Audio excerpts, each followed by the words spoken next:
अण्णांच्या कानावर हात ठेवल्याचं पाहायला मिळालं आहे अण्णांनी, तर हस्तक्षेप याचिका दाखल केल्याचा अण्णांचा इन्कार पाहायला मिळाला आहे। अण्णांच्या घुमजावामुळे अजितदादांना मात्र दिलासा मिळाला आहे, तर शिखर बँक घोटाळ्याला 13-14 वर्ष झाले, त्यामुळे त्याचं काय झालं मला कल्पना नाही।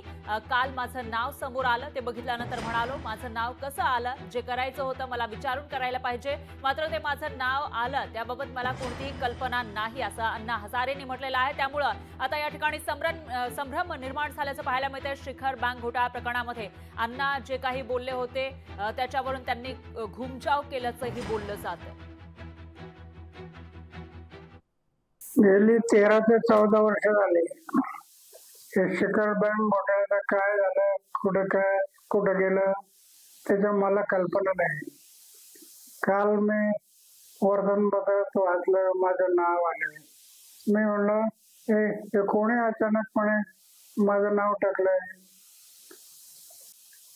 कमीत कमी